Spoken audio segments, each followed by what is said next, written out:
Welcome in, listeners, to episode 130 of the Slumpbuster Podcast. I'm your host, Juju Talk Sports, joined, of course, by Kyle Better. On today's episode, Kyle and I talk about Kevin Durant's injury. We talk about Frank Vogel and his status with the Lakers. We talk about Mike Mayock getting fired, and we rank our possible Super Bowl scenarios. But before we get into that, folks, I need you to leave a like on this video. I need you to leave a 5-star review. I need you to subscribe to our channel, and I need you to sit back, bust a slump, and enjoy the episode.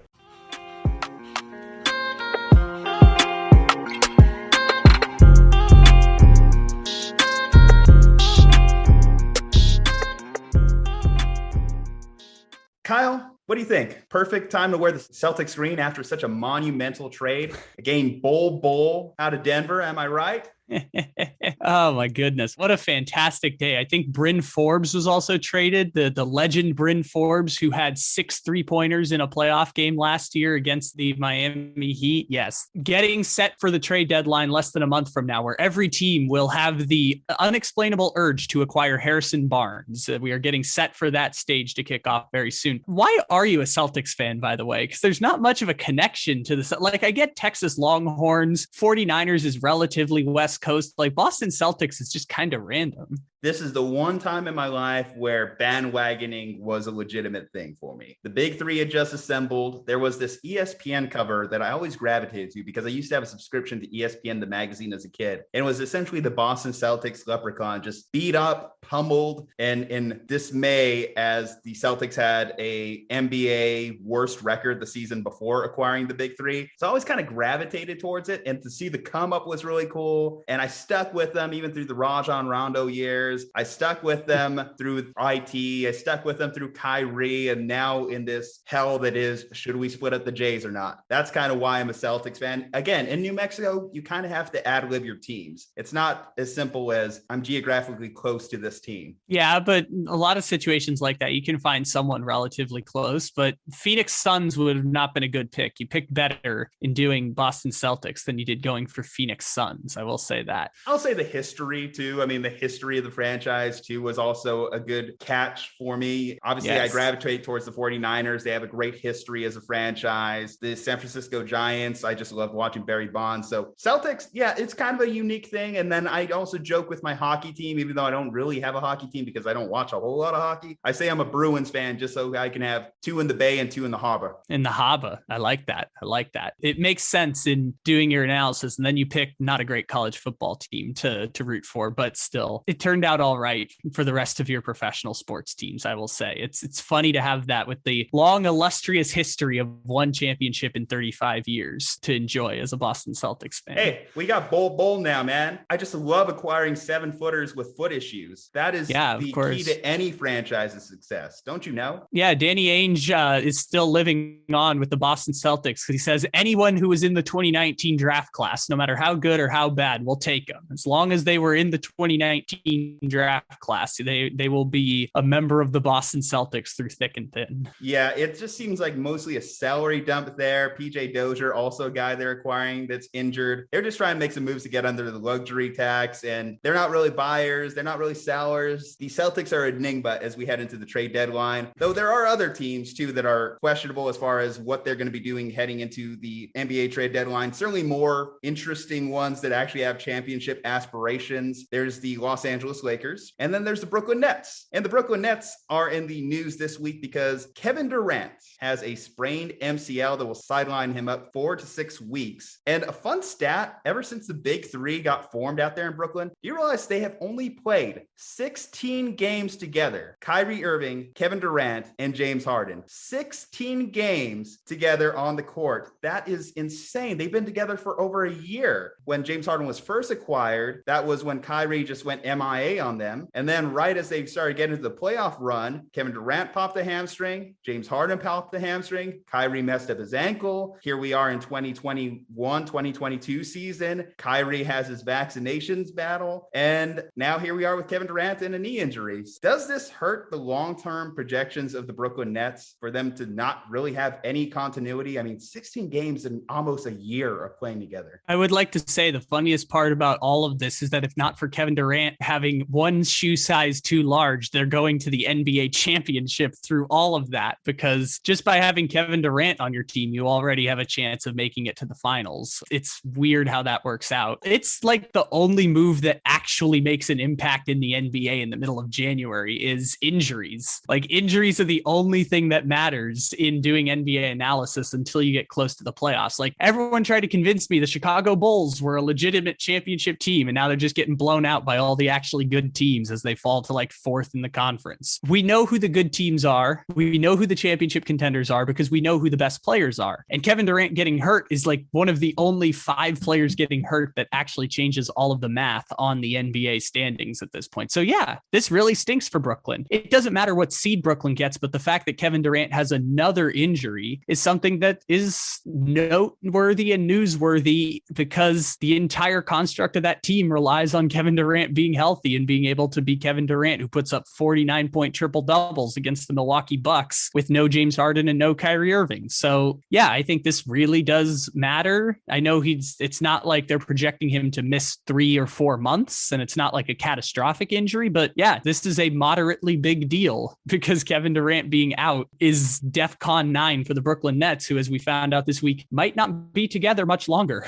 Little pushback here. Chicago is still actually the number 1 team in the Eastern Conference as of this time in the standings on January 19th as we record. But the Brooklyn Nets, one injury can lead to multiple injuries. And it's not like the other 2 guys are sure things to not get injured themselves. If we already know that Kevin Durant is out 4 to 6 weeks, with more minutes on Kyrie, with more minutes on James Harden, and both James Harden and Kevin Durant were top 5 in minutes anyway, doesn't that expose them a little bit more for the possibility of injury? And not to mention, Kyrie Irving is still not playing home games, and it doesn't look like he's going to be playing home games the rest of the season. So we act like Kyrie Irving's back, but he's not really back. And if Kevin Durant has this injury or another injury related to this injury linger into the playoffs, then you're just down to James Harden then? Talk about a potential for failure if you're the Brooklyn Nets in assembling this team, hoping you can win a championship, and then falling on your face because of injuries doing it. It's so amazing that if the Golden State Warriors had just not actively hated each other, they could have won championships for like 8 years straight in the NBA. They could have dominated that sport for as long as they wanted with Kevin Durant and Stephen Curry being on the same team together. It's really fascinating because now you have this weird fracture of the NBA where we don't have a super team anymore in the sport. The sport is more interesting when there is a super team, a once in a lifetime opportunity for Kevin Durant to join the Warriors just because the NBA's salary cap went up because of the new television contract, allowed the Warriors to build that team together. And now that all of the stars are on different teams and you don't have 2 of the generational talents in the NBA on the same team at the same time, it makes it so that one injury actually does change the math here. Not to Kyrie Irving, even though that Kyrie Irving refusing to get vaccinated matters. But like we were saying back in November, like they're still the best team in the Eastern Conference with or without Kyrie Irving, because Kevin Durant and Giannis are both generational superstars, and James Harden is better than anything that the Milwaukee Bucks can put forward. And those are the only teams that can compete. The Milwaukee Bucks and what I presumed at the time was the Lakers, and now is looking more like the Warriors and maybe the Suns, probably not the Suns, but maybe the Suns can compete with Brooklyn. So they can live without that, but they can't live without Kevin Durant, which again, I'm taking a long time to say something very simplistic. It's like, without Kevin Durant, the Brooklyn Nets are ridiculously screwed. And yeah, Kevin Durant's now in his 3rd year in Brooklyn. They could win it this year and silence everything. But the fact that Brooklyn hasn't won a championship, and there's the possibility James Harden might leave this offseason now, which is incredible because it feels like he just got here 12 months ago. I think it was 12 months ago last week he got to Brooklyn, is kind of interesting to think about, because Brooklyn only exists because Kevin Durant decided he didn't want to play for the Warriors anymore. And with or without a championship doesn't make it a success or a failure. It's just that Brooklyn compromised as a front office and an organization all of their morals and all of their principles to make this happen. They gave all of the power to those players, let them essentially run the organization just for the chance to win that championship, or at least compete for that championship. And yeah, if in 2 years they don't get it, kind of shocking, but also kind of shocking that they might only get a 2-year run with Kevin Durant and Kyrie Irving and James Harden together. What would be a bigger failure in Nets franchise history? The KG Paul Pierce trade in the early part of the 2010s, or if they failed to win a championship with this iteration of the Brooklyn Nets? I think the stakes are probably higher on this one because as much as that Kevin Garnett, Paul Pierce, Jason Terry trade looks really, really bad in hindsight, Brooklyn did really, really well for themselves. Like Sean Marks essentially started with nothing. He lost the draft pick that became Jason Tatum, the draft pick that became Jaylen Brown. I think the draft pick that became Terry Rozier might have also been in there, but Colin Sexton as well was involved in that mix because the Celtics that's right, yeah, for Kyrie Irving. That's the one I was thinking of too. Yes, the Colin Sexton pick also going away. They gave up a lot in that, but ultimately I've mapped this out before is like, because they didn't have any draft picks, they were willing to get draft picks by taking on other teams' terrible contracts. So they took on DeMary Carroll from the Toronto Raptors, and that turned into Caris LeVert. They took on Mozgov's contract from the Lakers and got D'Angelo Russell in exchange for that one. And then D'Angelo Russell ultimately flipped into Kevin Durant afterwards because Durant decided he wanted to play there, and they put themselves in the cap position to do that. So they turned nothing into James Harden is the way I'm going with this. Like they flipped another player to get the pick that became Dazana Musa, who is part of the trade going the other way to the Rockets. And they got Jarrett Allen as another one of those salary dump picks as a pick swap with the Celtics. So one of those picks, they pick swapped with the Celtics and got Jarrett Allen and then traded Jarrett Allen to get James Harden. So basically their ability to get James Harden was all of the work that they did during those 4 years that they stunk. They put themselves in a position to flip that and all of their draft picks for the next 7 years to get James Harden. And then Kevin Durant and Kyrie Irving decided they wanted to go there. So I'm going to say not winning a championship with this team is probably more disappointing only because the stakes are larger than, oh no, you don't get Colin Sexton, Jason Tatum, and Jaylen Brown, which stinks. But as we're seeing right now, would kind of be like the 6th seed in the Eastern Conference or the 5th seed in the Eastern Conference. I agree with that. Just given you have Kevin Durant, who's a top 5 player now and could go down as a top 10 all-time NBA player. James Harden, who's going to be on that fringe of the all-time list, but certainly has been a former MVP and does have that potential. And then Kyrie Irving, who is a top 25 player in the NBA right now, whereas Kevin Garnett and Paul Pierce at that particular time, anyone who's watching the Celtics could tell you they're cooked, they're done. I don't know why the Nets are making this trade, but thank you for doing it. We appreciate it. The reason they make the trade is because they had a Russian oligarch as their owner at the time. A mafioso from Russia bought the team and said, well, in Russia, there is no salary cap, so I can buy whatever players I want. And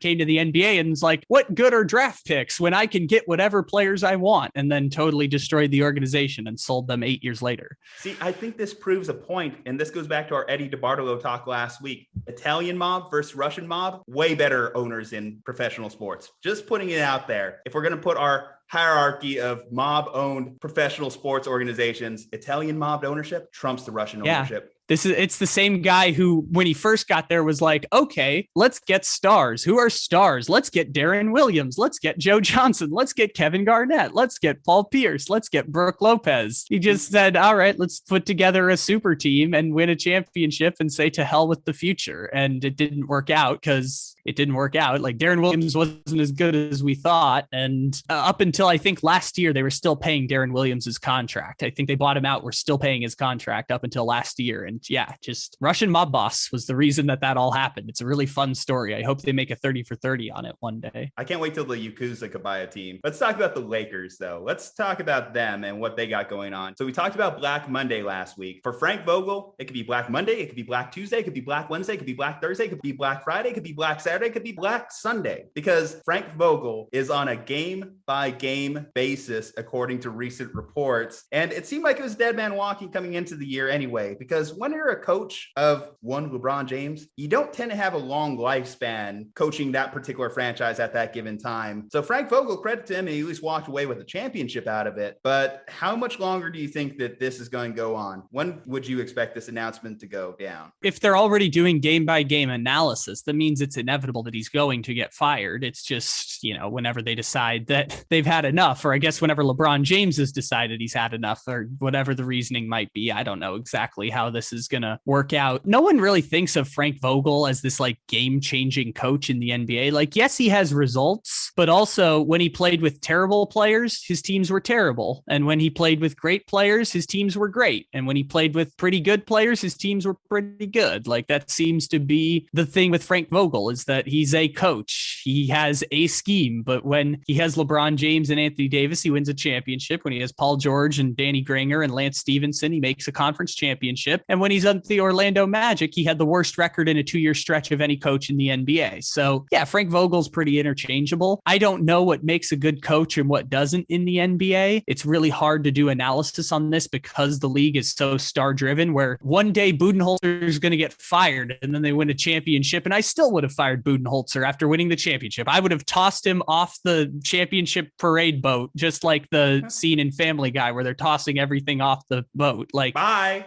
Yep, exactly. I would have just tossed Budenholzer out after that, but apparently 3-year extension because Giannis won a championship. Because Giannis had that ridiculous block where with a broken leg, his leg was looking like a flamingo, and he still had one of the most amazing finals we've ever seen. And now Budenholzer gets an extension. Like, I don't know what makes a good coach in the NBA. I know Greg Popovich is a great coach, but when Greg Popovich doesn't have great players, his teams suck. This is something we're learning now, is that Greg Popovich and that whole organization absolutely botched the Kawhi Leonard situation. And it doesn't make Greg Popovich any more or less of a coach. It just means they messed that one thing up really bad, and it set the franchise back 5 to 10 years because they alienated and isolated Kawhi Leonard and thought they were bigger than the star, when no coach and no team is bigger than the star player. So Vogel, it's pretty incredible that he got the 3 years. Like, Vogel was not popular when he was first hired. There's always that image of LeBron James just kind of sitting in the back of his introductory press conference, just like kind of not being interested at all because Vogel was doing Get Up before getting hired as the Lakers head coach. Vogel won a championship that first year, and, you know, congratulations to him for getting that done. It bought him whatever time it's bought him now. Like, winning one championship, it bought you a full season last year and half of a season this year. That's the leeway that one championship bought for Frank Vogel. So yeah,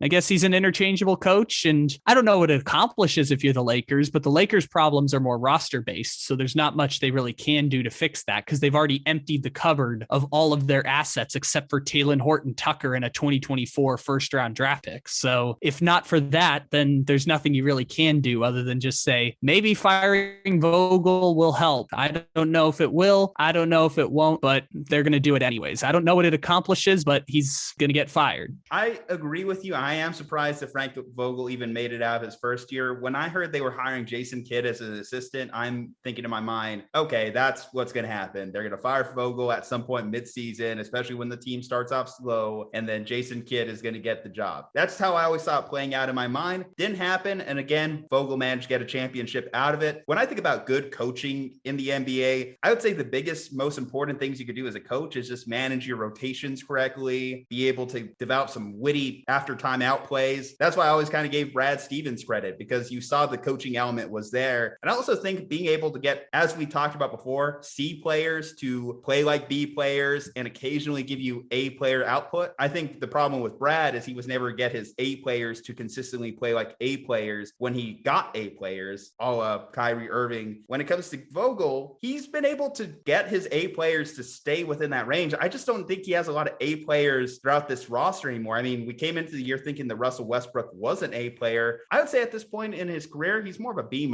player to me, about a B-. LeBron, A- still. I mean, still an A range, but he's not LeBron James, A++, might as well round up to infinity type on his grade report. And then obviously Anthony Davis, with the injuries, he's been like a C this year, to be honest. Yeah, but Anthony Davis is an A player when healthy, but when healthy with Anthony Davis is the biggest qualifier that you can find in doing analysis, because Anthony Davis's nickname is street clothes. You're right. If I was to grade this, I'd have to put a incomplete. He's at the point of the semester in college where the pass, no pass deadline is coming up. And at this point, he's thinking about, instead of doing it by letter grades, he's going to choose pass, no pass on this season. We pass if we win a championship or make a championship, and it's a no pass if we don't make it. But even if you no pass, you can still go to the dean at the end of the semester and call it incomplete. But the point being, for the Lakers, Lakers. I think Jason Kidd also thought he was going to be the head coach for the Lakers. And after 2 seasons, when they decided that they were going to keep Frank Vogel, Jason Kidd took a better job. And it's not a better job than being coach of the Lakers, but for the next 10 years, there aren't many better head coaching jobs than the Dallas Mavericks. Like, this is the equivalent of Josh McDaniels in the NFL. McDaniels was always waiting for like the perfect job, and he was turning down interviews with the Browns, and he turned down interviews with the Packers, and he turned down interviews with, I think it was Tennessee when they fired Mike Mularkey. Josh McDaniels waited for the perfect offer because he knew in his back pocket he had taking over for Bill Belichick waiting in the wing. And then he got that offer with the Colts, which at the time had Andrew Luck. It looked like it was going to be the best job of the next 5 years to come open in the NFL. Andrew Luck retiring changed the math a little bit on that, but it's still a pretty damn good job to have. And the fact that he turned it down was probably a mistake for McDaniels because he always could have gone back to New England after the fact if it didn't work. It was probably a mistake there, but the point being, Jason Kidd did the same thing. It's like, wait a minute, I could have 35-year-old generational talent and very, very good player Anthony Davis, like Hall of Famer Anthony Davis. I could have that, or I can have generational talent for the next 10 seasons in Dallas. And maybe it doesn't work out with Dallas because Luka gets his way. I remember basically the first week, Jason Kidd was like, hey, you fat slob, play some defense to Luka Doncic. And maybe Jason Kidd just doesn't work out because Jason Kidd's not a good coach and not a good relationship guy because Jason Kidd's an asshole. But Jason Kidd could have had that job, and he ended up taking a better one instead of waiting for Frank Vogel to get fired eventually. Giannis did love him. Giannis loved him for whatever reason, but it's fair. Let's talk about the upcoming schedule for the Lakers and just see where this one might map out. So they play the Pacers tonight. Does Frank Vogel get fired after a game against the Pacers? If they lose, you can make the argument for it. If they lose the game, you could probably make the argument for Frank Vogel getting fired. But I think the fact that the report leaked out is probably more like they're putting a feeler out to see what people think about it. Because think about it, who benefits from the leak getting out that the Lakers are considering firing Frank Vogel? The Lakers stand to benefit from leaking that. Not Frank Vogel doesn't benefit from the fact that he's leaking out he might get fired. So I presume this is being leaked out of the Laker camp, or just like a player is doing this because they want to get Frank Vogel fired. But I assume the Lakers are putting out feelers on firing Frank Vogel to see what people would say about it. After the Magic game, what do you think? They can't possibly lose to the Magic. They can't possibly lose that game. They play in Miami this coming Sunday. In Miami, you said? In Miami. Oh, is this a road trip? Like, are they in Orlando too? Oh boy, do they have a good road trip coming up here. They play in Miami, at Brooklyn, at Philadelphia, at Charlotte. He will not make it back to Los Angeles. I'll say that. Not sure which one it's going to be, but he's not going to make it back to Los Angeles. I think that's fair analysis. This is a long road trip. They also play at the Hawks. This happens every now and then, is that because of COVID, they're putting all of the games together for long road trips because it saves money on flights. Well, we know Frank Vogel may not have job security, but Mike Mayock definitely didn't have job security, as the Las Vegas Raiders have made the decision to move off Mayock as their GM. Obviously, they're in the middle of this head coaching search where I think Jim Harbaugh is still the best candidate they could potentially hire. But the Raiders made the decision that we're going to marry a GM and a coach together on this next hiring cycle. Do you think this was the right move for the Raiders, Kyle? Yeah, I think this was probably the right move for the Raiders. I don't really know exactly how things are going to work out for the Raiders because they are a really poorly run organization. But this is kind of like the GM coach thing in reverse, where John Gruden hired Mike Mayock. And so when John Gruden goes, Mike Mayock also goes. And this is interesting for a couple reasons, because usually the general manager gets to hire multiple coaches. And in this case, it was reversed because John Gruden had final roster making power. I don't think Mike Mayock ever really got a fair crack as a general manager, but the Raiders probably made the right move, because if it was inevitable that Mayock was not going to be the GM for the next 3 years, then you move on from him and you bring in a GM coach together, because this is a situation where if you give Mike Mayock full GM powers, then Mike Mayock gets to presumably hire 2 coaches in his time. So Mike Mayock would have gotten like 8 years as general manager of the Raiders. and that level of job security. So yeah, they decided they didn't want him for the next 5 years, so they fired him. Not sure if it was for better or for worse, but we'll figure that out with due time. It's interesting if their idea is to hire Jim Harbaugh. What lasting friendship or guy does Jim trust in the league to name as his general manager? Obviously, this will be the second time, like you mentioned, in reverse, hiring the coach first and then hiring the GM to match with him. After 3 years of evaluation, it's tough to pick apart who was the Gruden guys, who was the Mayock guys. The first draft was kind of ugly when you just consider who was the first selection they took. Cleveland Farrell, who's irrelevant at this point in the Raiders roster. They'd get a couple gems. Obviously, Josh Jacobs has been great for them when healthy. Max Crosby has been really good for them. Foster Moreau, he's still on the roster. And then Hunter Renfrow was still in the 5th round. So the best draft for Mayock was his first draft. But you were talking about this to me, that their 2020 draft was one of the ugliest in NFL history. You want to talk about that? So 4 of their top 5 pick were not on the team by the time that they got to a year and a half after the draft. So Henry Ruggs, Damon Arnett, they traded Lynn Bowden without him ever playing a game for the Raiders. He was traded for a 4th round pick during training camp after he was drafted with a 3rd round pick. And then there was a Muse in there somewhere who's no longer on the team. And Brian Edwards was the only one that's still there. He was basically a middle of the 4th round draft pick that ended up going to the Vegas Raiders. It's fine as it is, but what's fascinating about that is, yes, so that Brian Edwards is the only one still on the team, and he's basically like a wide receiver 4 at this point. So it's super fascinating because the Raiders were the team that I believe when John Gruden was first hired, he got an award at the, I believe, something analytics conference, and it was saying that he won an award for making the decision to trade Khalil Mack and trade Amari Cooper for draft picks. He won the award of the year for being the most analytically sound guy for trading all those picks. And the thing that we're learning about sports is that what used to be was organizations had smart, concentrated plans with their picks. Now lots of teams do that with picks and they still mess up because at a certain point you have to have a great plan of development for those picks. The Raiders and the Dolphins are 2 of the worst run organizations in football over the past 20-ish years. And that's saying a lot because there's a lot of really bad organizations in the NFL. Dolphins haven't won a playoff game since 2000. Raiders haven't won a playoff game since 2002. And the Raiders have only played in 2 since 2002. The Dolphins have only played in 2 since 2000. And the Dolphins essentially got 5 first-round picks for Laramie Tunsil. The Raiders got 3 firsts for Khalil Mack and Amari Cooper combined. And they did basically nothing with either of them. The Raiders have this one fluky playoff appearance where they didn't belong in the playoffs to show for it. And Miami did not make the playoffs in any of the 3 years with all of the draft picks that they had. It's really fascinating to see how even bad organizations, when it looks like they have good plans, still find a way to break their plans and still find a way to mess things up, even if it's, as Brett Musburger calls it, a carried out hit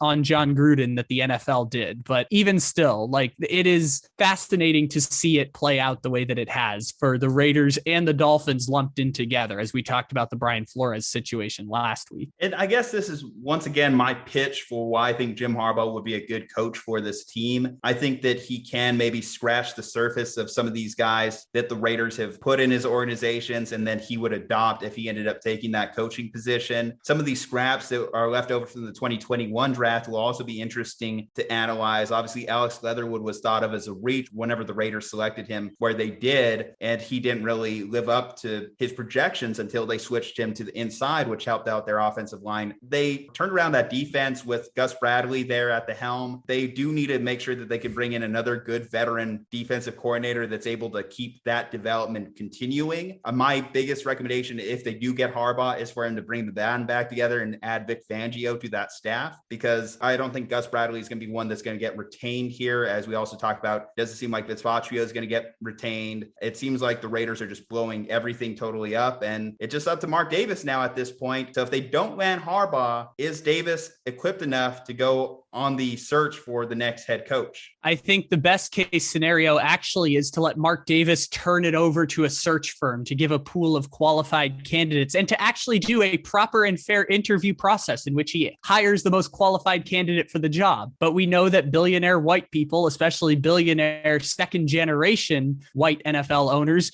don't tend to do that. Sometimes they just say, I want to hire the guy on TV and bring back an identity to the organization. Like sometimes that happens, but I think Mark Davis should go through a full interview process and choose the most qualified candidate from his interview selection. So maybe they do that. Maybe they don't. I found it interesting that you pitched Jim Harbaugh getting hired and then Harbaugh would hire the general manager. And I would be kind of surprised if they did that, even if they brought in Harbaugh, because even if they hired Harbaugh, I don't think they would give him decision-making power in personnel. I think they would give him a say in personnel, but ultimately I think the decision-making would fall on the general manager. I feel like this hasn't worked out for really anyone in giving the coach from college the say on personnel. Now, I understand that, and I'm not saying necessarily giving him the say in personnel. I'm saying giving him say in who he's going to be partnered with, because Jim and Trent Baalke was a terrible pairing in hindsight and fractured the Niners organization when it ended. So I think Jim would probably have some trust issues on who his GM is going into this process, that I think he'd at least like to like the person on just a basic level, like the person, because I think him and Baalke didn't like each other. I think they literally wanted to strangle each other at points towards the end of the 2014 season. Whether that's, I don't know, a Louis Riddick, a Adam Peters, one of these guys, I think that relationship is pretty critical to the long-term success, because I don't think this should be a 4-year ordeal for Jim Harbaugh. I think this should be a 10-year possibility. And the only way to really make that a 10-year, decade-long friendship, co-worker relationship is to be able to just get along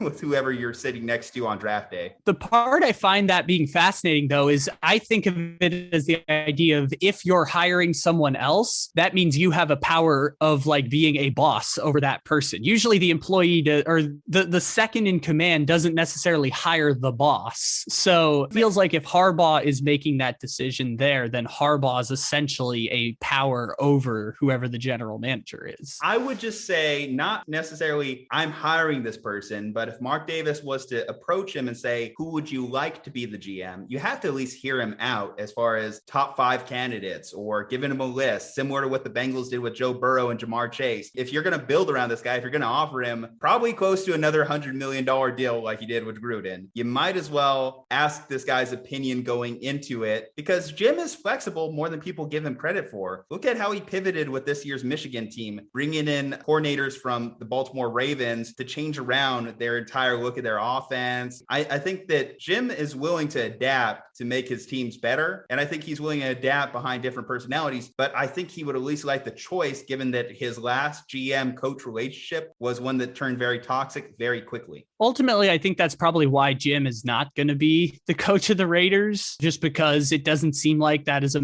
match that's going to work out given the state of affairs for that team right now. It's why Miami makes a lot more sense to me. Stephen Ross is obviously the Michigan guy, and they have a clearly defined general manager who's going to give Jim Harbaugh the ingredients that he's presumably going to make the stew with, is that there are clearly defined roles there. And again, this is the reason why I don't think the Harbaugh, as we talked about 2 weeks ago, I don't think the Harbaugh to the Raiders thing is good for either party. I don't think of Jim Harbaugh as this transcendently great coach. I think Jim Harbaugh inherited a lot of talent on the San Francisco 49ers and was stable enough compared to Mike Singletary, who we know is a terrible coach. And he was stable enough to keep that thing afloat for 3 seasons until it all did end up falling apart. He's done as good as you can do with the University of Michigan because he is a competent, above average coach. And I think going to the Raiders with not a lot of ingredients to cook with is probably going to be frustrating and ultimately blow up if the players decide that we don't have to listen to you the same way they did with Joe Judge in New York. So I don't think the Raiders should do the same mistakes they just made again. Like John Gruden getting $100 million was splashy. It was crazy. It was fun. Making him the second highest paid, well, I guess third highest paid coach in football, because David Culley made $22 million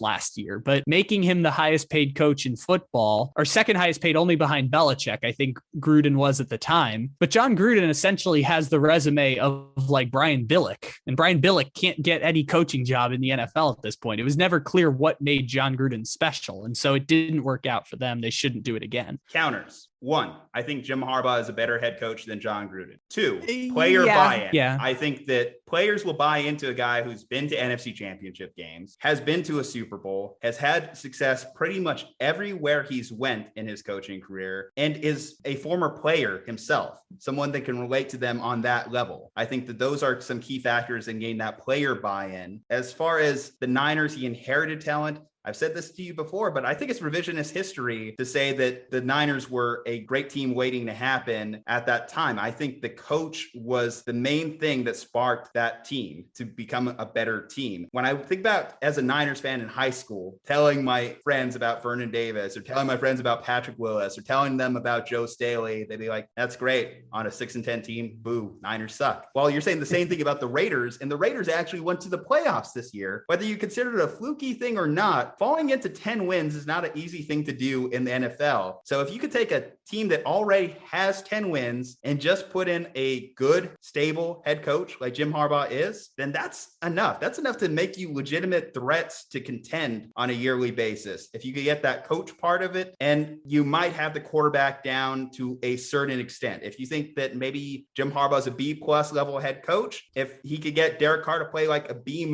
type quarterback, then that's good enough to win anywhere from 8 to 12 games on a given year. Oh, yeah, I think that's a totally fair analysis. I think Jim Harbaugh going to the Raiders, it doesn't work out in terms of making them great and maybe flames out in 3 years because people are like, okay, we're not getting better. But again, Jim Harbaugh is a above average coach, and he is getting NFL offers again because of resume and because of the fact that he was respectable this year with Michigan and they had that one fun year. But the Raiders as a roster are middle of the pack in the AFC with not a huge path to getting better except for getting a better quarterback and maybe slightly improving the defense. Would have said the 2010 Niners were a middle of the pack roster at that point in time too. 2021 Raiders, who knows how good they can be, but I know if you put the right coach in that locker room, it can make a locker room better. It can make talents better. And I think that that's why Jim Harbaugh is the perfect coach for the Las Vegas Raiders. But that's enough of that. We have other things to discuss here. We're not doing game previews on this pod. That is a YouTube exclusive content. Go ahead and check out our YouTube channel. Again, 30 subscribers away now from hitting that 2,000 mark. We have some outstanding guests to break down each one of the divisional round playoff this week. What are we doing on this pod? Well, there are 16 possible Super Bowl scenarios that are left in play with the 8 teams remaining. And Kyle and I, we have our top 5 potential Super Bowl matchups. I'm going to allow my co-host to tell me his 5th ranked possible Super Bowl, and we'll compare and contrast here at the end. Kyle, lay the scene for number 5 for me. Very exciting. This is a classic divisional round weekend type of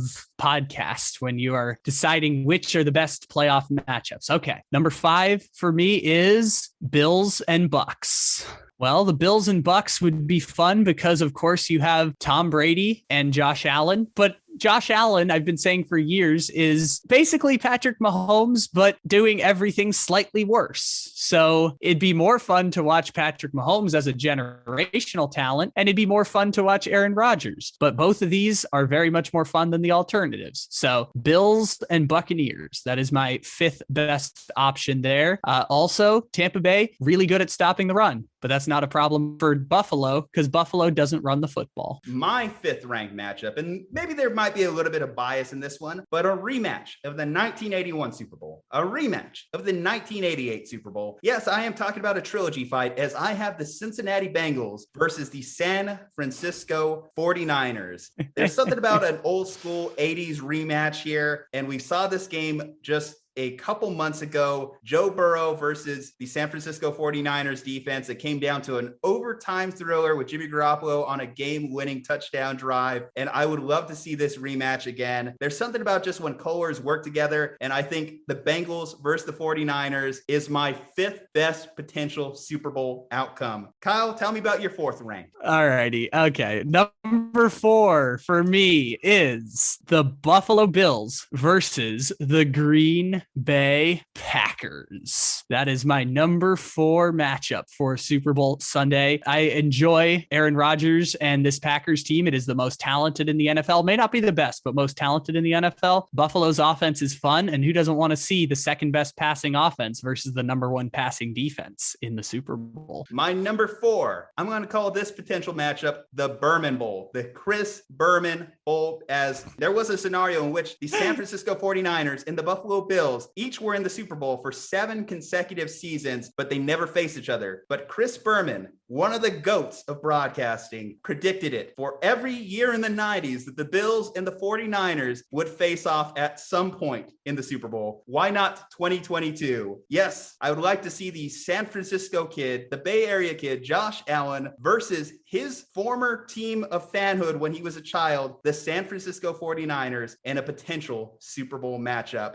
Number 3 on this wonderful, wonderful list of Super Bowl matchups is the Kansas City Chiefs versus the Tampa Bay Buccaneers. Rematch of Super Bowl 55 from last year. Who doesn't love the narrative of Brady and Mahomes, the GOAT and also the greatest winner in the history of sports? Because Patrick Mahomes is the greatest quarterback to ever pick up a football, and Tom Brady's a good winner. So that's my number 3. My number 3 is going to be the Tampa Bay Buccaneers, with the greatest winner of all time, as you say, versus the Buffalo Bills. Yes, I just want to see, can Buffalo exercise the demons of Tom Brady past? 33-3 is the record that Tom Brady holds in his career matchups against the Buffalo Bills. We already saw the Bills exercise one demon with Bill Belichick in the wild card round. Can they do it with Tom Brady in the Super Bowl? Talk about games we saw during the regular season. Another one that came down to the very end, and I would love to see the rematch on Super Bowl Sunday. My number 2 Super Bowl matchup is the 2 best teams in the NFL, the Kansas City Chiefs versus the Green Bay Packers. That is my number 2 matchup for the Super Bowl because they are super fun offenses, and it's super interesting matchup between Aaron Rodgers and Patrick Mahomes, maybe the 2 greatest quarterbacks to ever pick up a football. It was Aaron Rodgers statistically. Patrick Mahomes is Patrick Mahomes, and somehow they have still never played against each other. So let's go. Chiefs, Packers.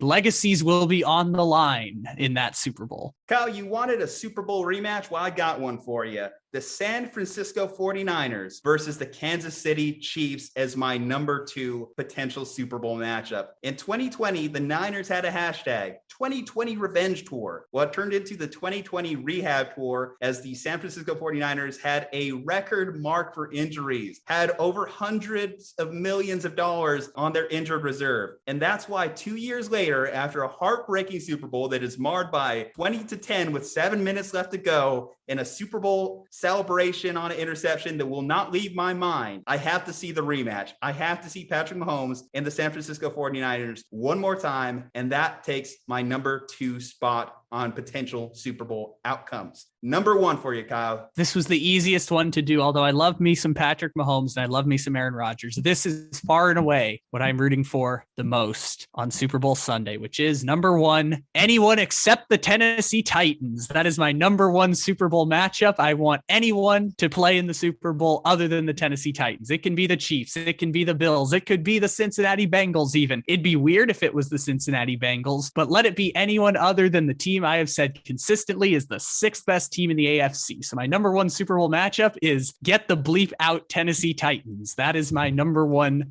chosen Super Bowl matchup. And my number 1 is the State Farm Bowl. Yes, Aaron Rodgers, Patrick Mahomes, State Farm. This is your way to print money. So yes, I'm pro-capitalist on this one. I am going for the Super Bowl that involves the 2 generational talents of their respective eras, Aaron Rodgers and Patrick Mahomes. So man, you are still on that Tennessee Titans hater train. It's like, do you have any more haterade left in the cooler, man? Player hater of the year, Kyle Ledbetter. Can't even give anything out for the king. You don't want to see the King Henry on Super Bowl Sunday? No, I don't want Ryan Tannehill in my screen any more than I already have to have Ryan Tannehill on my screen. Wow. Are you Adam Gase? Is that why you have such deep-seated hate for Ryan Tannehill? Reveal the mask. Remember, I am the person who said in maybe my greatest take ever in 2019 that if the Titans replaced Marcus Mariota with Ryan Tannehill, they would go to the playoffs. And not only did they go to the playoffs, they ended the Patriots dynasty and pulled the greatest upset of the last 10 years in professional football in beating the 14-2 Baltimore Ravens. I was the Titans guy. And ever since then, I have been a Titans hater because I said I would have franchise tagged Derrick Henry and I would not have re-signed Ryan Tannehill. And the Tannehill one, okay, fair enough. Derrick Henry, that hasn't looked quite so good because Derrick Henry might be the greatest running back we have ever seen, any of us, in the history of football. That would have been a terrible decision on my part to have not brought back Derrick Henry. But yeah, I've been kind of branded the Titans hater now. So yeah, I don't want to see the Titans anymore. I want the Titans to lose on Sunday so the Titans can get the hell out of here for the season. Okay, well, yeah. I will say this: my worst ranked Super Bowl out of the 16 possible outcomes was Tennessee versus the Green Bay Packers. That would be my least enjoyable Super Bowl out of this mix. I did have one Tennessee Titans matchup ranked relatively high, and it's just because I'm a bit of a football historian. I love seeing these old school Super Bowls sometimes come back to life. I did have the Rams and Titans fairly high here because if you remember the highlights from the 1999 Super Bowl, greatest show on turf, Steve McNair down to the 1 yard line, one hell of a thriller with Jeff Fisher somehow on the sideline. So here in 2022, I think it would be fun to kind of bring it back. So I had that one officially as my 9th ranked out of 16. Oh, you went all the way to 16. That's cool, actually. I like that idea. You want to hear the rest? Sure, go ahead. Let's get it real quick. Okay, so my 6th rank, so outside my top 5, was Tampa Bay versus Kansas City. Just because last year's result was unenjoyable. I think it was one of my least enjoyable Super Bowls in forever. It goes back to the Denver Broncos, Seattle Seahawks Super Bowl in terms of level of enjoyment throughout the game. I hate blowouts, and that's what that was. I don't know if this year's outcome would be the same, but I know it would be the Chiefs blowing out the Bucs. So since I hated last year, it made me poorly judge that one this year. The Rams versus Kansas City was my number 7, and that's just bringing back flashbacks to that crazy Monday night game. Do I think that there's at all possibility of them replicating that? No, but you would at least have maybe the Matthew Stafford winning the Super Bowl storyline, which might be enjoyable to some. At 8, I had Buffalo versus Green Bay because Josh Allen, Aaron Rodgers, 2 good quarterback talents. And for Josh Allen, it would be a hallmark type game for him on this come up for his journey as a potential guy to battle Patrick Mahomes in the AFC year after year after year. I think also for the city of Buffalo, let's face it, you have to break that 0-4 streak in the Super Bowl. Any potential Buffalo outcome is a good one for me. I had the Rams versus the Titans at 9, as I mentioned. I had the Rams versus the Bills at 10, Cincinnati versus Tampa Bay at 11. I do like me some Joe Burrow. I do like seeing Joe Burrow on football Sundays, and certainly on Super Bowl Sunday, I think he could bring a little bit of swag to the screen there. At 12, I had Cincinnati versus Green Bay. They also had a great game this year, so who knows if they could run that one back. 13 was Tampa Bay versus the Titans. I had that one a little higher because I'm like, Brady, Vrabel, they might have some fun back and forth there. Cincinnati versus the Rams. Sean McVay versus Zach Taylor. Meh.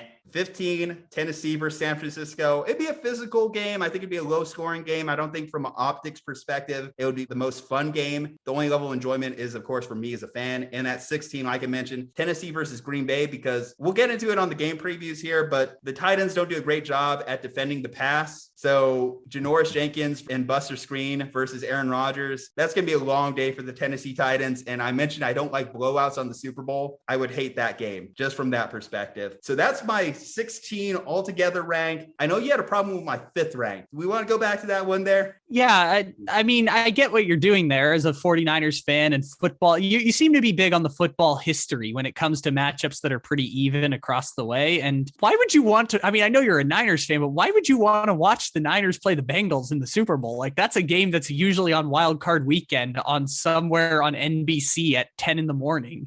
No. Because Joe Burrow, this is going to be a guy that's going to be be in the top 10 rankings for the next decade. I would appreciate seeing him get this first crack at a Super Bowl 1 year removed from an ACL injury. And against the Niners, I think there's just something about those color schemes. They just kind of work together. I think there's something about the fact this would be a trilogy fight in the Super Bowl for these franchises. And then for the 49ers perspective, you get really old school with it and say, okay, so they beat the Dallas Cowboys in this playoff. 1981, they beat the Dallas Cowboys, and then they beat the Bengals to win the Super Bowl. So history repeating itself type thing would be fun for me from a narrative perspective, particularly when talking about potential Super Bowl games. I did get lost in the storytelling of these games too. I can mention, think about Buffalo versus the Buccaneers, Tom Brady versus the Bills. We saw this matchup 36 times in Tom's career. And as I mentioned, that is one monkey that the Bills have to get off their back. Why not this year? That's why I had that as my third rank. I didn't really have too much of a problem with your top five other than the Titans hate there that was egregious. So I can't really. But that was just for entertainment value.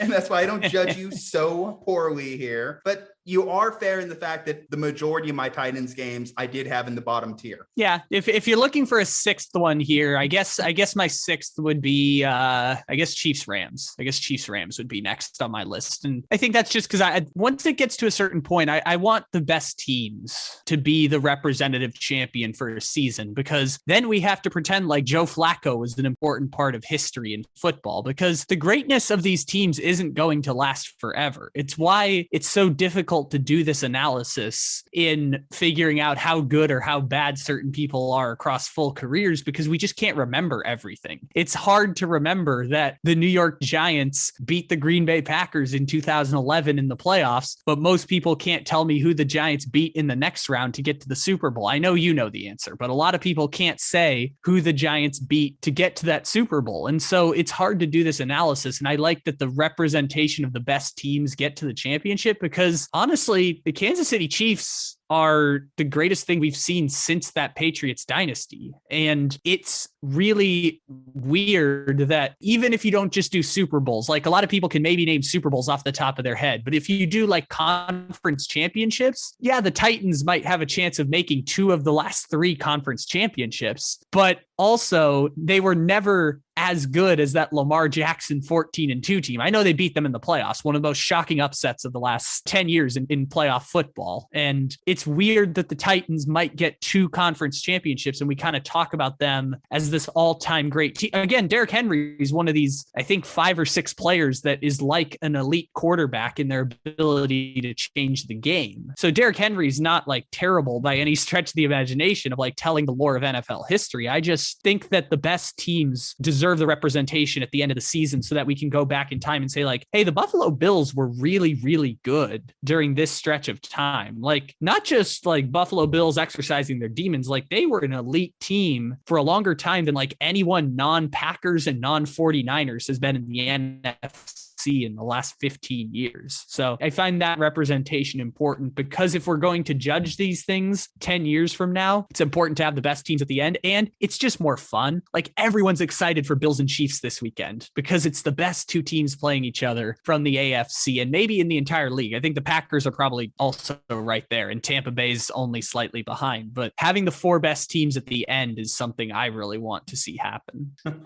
All right, guys. Well, we have some game previews to get to, so stay tuned for this podcast. A lot of NBA chatter on here, a lot of potential Super Bowl chatter on here. Go ahead and check out the YouTube channel for all our fantastic guests. Check out us on social media. Got some really dank memes we've been dropping lately. At Slumpbuster Podcast for that. At Slumpbuster Pod on Twitter, of course. Go ahead and leave a 5-star review. Leave a like on this video. Comment below your thoughts on the show. And stay safe, happy, and healthy. From Juju Talk Sports and Kyle Better. We will see you next time.